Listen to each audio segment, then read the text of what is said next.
अगर मैं किसी से कहूँ कि मेरे पास बैंक बैलेंस है, मेरे पास एक बंगला है, आलीशान बंगला जो महलनुमा मालूम होता है, और उसमें मेरे पास बेशुमार नौकर चाकर हैं और मेरे पास दर्जनों गाड़ियां हैं, तो जो लोग मुझे जानते हैं वो मुझसे ये सवाल करेंगे कि आप एक मिडिल क्लास फैमिली से होते हुए और अभी तो आप एक स्टूडेंट हैं, आप ये इतना सब कुछ किस तरह से रखते हैं, या आपके पास ये सब कुछ किस तरह से हो सकता है। तो मैं उनसे कहूँगा कि ये मेरे पास है, लेकिन वो मुझसे कहेंगे कि आप वो चीज़ें मुझे दिखा दें। तो अगर मैं वो चीज़ उनको ना दिखा पाऊँ तो वो मुझे एक धोखेबाज बच्चा या एक धोखेबाज लड़का समझना शुरू कर देंगे। और बिल्कुल इसी तरह से जब हम मसीही दुनिया में खुदा का प्रचार करते हैं तो दुनिया में से बाज़ लोगों का ये सवाल होता है कि अगर खुदा वाकया ही मौजूद है तो वो हमें नज़र क्यों नहीं आता, या वो हमारी नज़रों से दूर क्यों है, या खुदा हमसे ओझल क्यों है। क्योंकि हम ये जानते हैं कि खुदा नादीदनी है।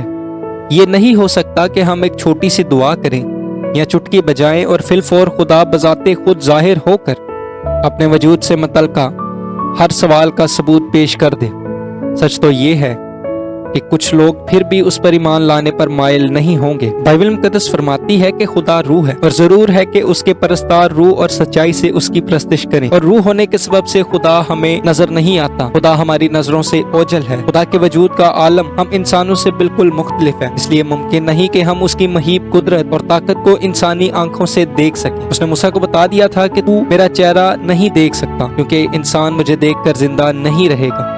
दरअसल खुदा हमारी नजरों से ओझल इसलिए है क्योंकि वो कामिल तौर पर पाक है, और बतौर इंसान हम गैर कामिल हैं। हमारे बातन में बदी की आलूदगी पाई जाती है। खुदा अपनी जात में बेहद पाक है और हम इंसान होते हुए बतौर गुनाहगार हैं, इसलिए खुदा की रूहानी सूरत हम गुनाहगार इंसानों की बर्दाश्त से बाहर है। इसीलिए उसका हमारी नजरों से ओझल रहना ही बेहतर है। तो भी खुदा अपनी मखलूक यानी हम इंसानों के लिए एक ताल्लुक इस्तवार करना चाहता है, और उसने मसीह की सलीबी मौत के जरिया हमारे वास्ते ये मुमकिन भी बना दिया है कि हम उसे जान सकें। तो हमारे गुनाहों के कफारा का जरिया बना। गुनाह के लिए मसीह के कफारे का मतलब ये है, यीशु ने हमारी खातिर गुनाह की मजदूरी अदा की जो मौत थी, और उसने हमारा फिदिया देकर हमें मौत की कैद से छुड़ाया, और हम हमारी जिंदगी में रूह कुद्दस की मामूरी के वसीला से खुदा की जात को एक्सपीरियंस कर सकते हैं। मादी तौर पर तो खुदा हमारी नजरों से दूर है, लेकिन हम खुदा के ज़हूर को हर एक मसीही की जिंदगी में देख सकते हैं, जिसे खुदा ने अपने बेटे की मौत के वसीला से हम पर जाहिर किया है।